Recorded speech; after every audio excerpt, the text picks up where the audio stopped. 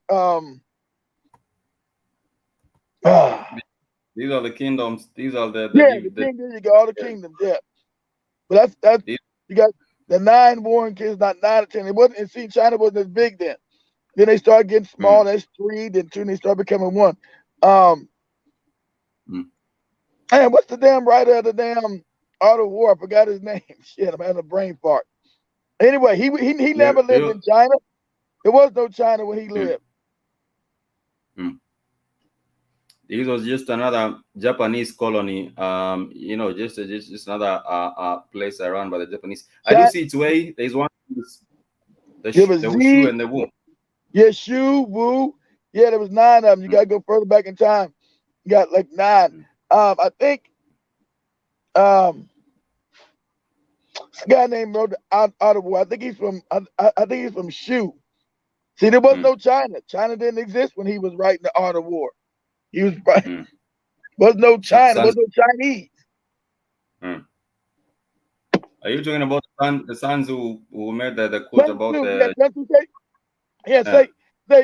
Say what kingdom was Sun Tzu from? Sun Tzu, what kingdom was he from? What kingdom was Sun Tzu from? I want to say it was Zhao. Kingdom was it Sun Tzu from? I want to say it was the kingdom of Zhao. Let me see. Sun Tzu. I was born as Sun Wu, the grandmaster, traditional Wu. Sorry, a grandmaster, traditional Qi or Wu or Zhou kingdom. Was from Zhou kingdom? Let me confirm. Let me just get it. See what dynasty was the Sun Tzu from? I thought it was Zhao. Yeah, Zhao. It was Zhao dynasty. It was dynasties then. It was Zhao dynasty. Yeah, so those are individual kingdoms. There was no China. There was nobody called Chinese. Was no China. These are individual tribes and kingdoms. Was no China yet. When did they come together? When did they get to connect? Like you would have like the states over the years. They came together under Qi in 2,200 years ago. He started warring on all the kingdoms. Said, "Fuck it! All you people are going to come under my rule, and you're going to be Chinese. All of you. We're going to have unity. Fuck all these different kingdoms." So he started conquering all these kingdoms. Say, when did the emperor of China? Who was the first emperor of China? That's his name. His name was Qi or some shit. Qi. From what I see, China was founded in 1st October 1949. That is when it became a country in 1st October. That's the communist country. Spikes. China was a king. That's the communists took over finally by the Rothschilds. Not that. So you're saying your history is terrible. Spikes. The original beginning of China starts in 2000. I want to say it was 200 BC. So say when did the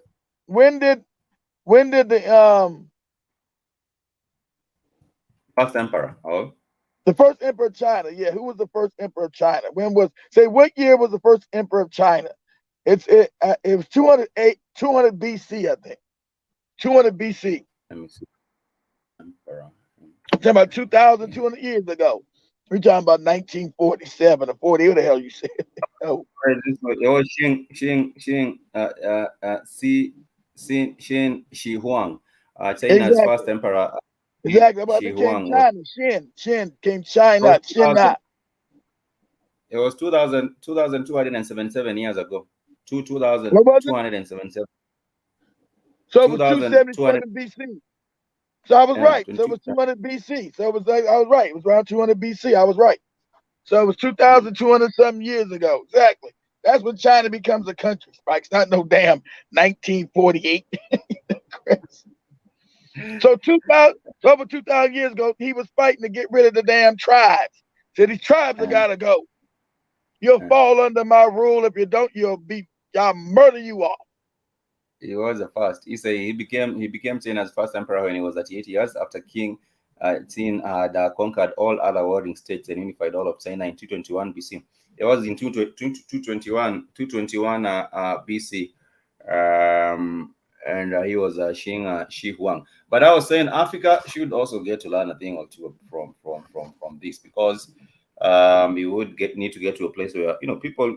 We lack proper leadership on the continent. I always keep on saying that our leadership is a thing that is proper leadership is a thing that is lacking on the continent, and are people who are doing it not for the European and not for the like Jimmy Ectic said, the African is damn stupid. We're damn stupid. We're damn stupid. Like I said, the African is damn stupid. I love when he says that. African is damn stupid. The problem is with the leadership. If you ask me, I think the problem is with the leadership. If we did have proper leadership and a strong iron hand that would have people fall in line, then maybe perhaps. Well, you'd be forced. That's what Africa needs. Africa needs a good dictator for at least 30 years to say, all the tribes have got to go. You practice tribalism, I'm hanging you, like she did when because of course these people didn't accept that they were Chinese. Spikes, he had to kill their ass. A lot of hanging, a lot of killing, because they still wanted to be the individual tribe, the individual kingdom, and he'd hang their ass. He'd hang you. No, you're Chinese now. Muammar Gaddafi tried that with his country and it was working for him. And then you know what happened to him. Muammar Gaddafi decided to run his country. I don't know for how long. I think he probably did over 30 years as a leader of his own country. But he did right by them, only for them to throw him under the bus and no one really also got to see the good he had done. But yes, I think Muammar Gaddafi was trying. He tried to unite the Arab League. It failed, so he came back and formed the African Union. The African Union did not do much, and he was trying to have things done. But I don't think he was also able to put everyone. Well, he wanted Africans to be under Arab rule, and that's a no-no. But he did care about his people. That's why his people live nice in Libya. He actually took the money, and it benefited the people. Shit, there's no one to tell you different. Anybody been to Libya when he was in rule of it? Libya was nice. Wasn't nobody starving. Wasn't nobody in poverty. Libya had modern hospital, modern roads. The country was well ran. He was a dictator, but he was a good dictator again. He's another dictator that ran the country well. The country, whenever you came of age, everybody got a free house. Everybody got a free house. Not no bullshit. But no slums in there. Now you got slums. But no slums that you find in Kenya and Lagos and no fucking Libya. But no slums nowhere in the country. That money went to the people. That gas money went to the people. And also highly advanced. The university was also paid for. Anyone could do their learning. And university was free. All education was free, Spike. It all depends how smart you were and how far you want to go. It depended on you. If you wanted a PhD, you could go get a PhD. Everything you wanted, you could get. It depended on how smart you wanted, how much you wanted to achieve. I know that Libya was messed up the only part that I would not really. What I did see is that Gaddafi had there were women bodyguards for Gaddafi. I don't know why he decided to have all women bodyguards for his team. And also when he was getting killed, I'm not sure whether they probably also got to betray him. I don't know how that. But I can trust them women. The women he probably can trust. You understand? He probably can trust the women more than the men. Men always have egos, don't do right. Men always fuck up. Men always are corrupt. Most men always want to be corrupt and do shit fucked up. When you get around men, men always have a problem with their egos and doing shit right. And he probably knew that. The only thing I do not know is where were his security details when that shit went down. But nonetheless, family, thank you so much. We are getting to wind up. Stop nobody bombing, coming in with aircraft spikes and bombing. He got killed by bombs from the sky. They blew his damn compound up. And I I would don't say know like no woman. Gregory. I don't know no woman can hold up a bomb, Spikes. I don't know. Stop no I would say bomb like coming from no damn F-16 Spikes. I don't know no they should woman can stop an F-16 bomb, Spikes. have done a Michael on him. They should have had him with a laser like Michael at 1 a.m. in the morning, like they did with Michael, like Shit. Big Gregory. Big Gregory. It was a laser. So you know, men get petty. That's why a lot of the homie tribe, a lot of African men when they were still smart had women as elite guards. Because women are more loyal than men. No, Derek says Wonder Woman would do that. Wonder Woman would actually stop that. Wonder Woman is a thing from Africa, Spike. They took the woman comic book. She's supposed to be part of the homie. There was no white woman. That's an African tribe they took that from. I see. Exactly. Tosh, they ran Gaddafi had those musty guards ran off the rain down on him. Exactly. They rain goddamn missiles down his ass. Them musty women couldn't do nothing with that. But anyhow, family, where were you now? Big T, you say now. Oh, why do you act why you practice tribalism with Joby's birthday chicken dinner? What do you do? How do you practice tribalism with the chicken dinner? Big Cheese? It's always tribalism. Tribalism comes first here, Big Cheese. But nonetheless, we are winding up, family. I want to thank everyone on the show. It's a delight. Thank you to everyone that has been supporting the show. If you like to support the Blackwood Fan Network, you can use Cash App. It's Mr. Blackwood Fan, or you can also use the Blackwood Fan Network website. And of course, you can also support the broadcast, the network by sharing the links with your friends, your colleagues, your family, and even for Aisha Damfa. I hope that she will also be joining us at some other time. Just letting her know that the Gambia people do know what time it is in the Gambia. But I'm not really sure that anything will change. But for now, we won't sign out. This is the Blackwood Fan Network for Correspondence.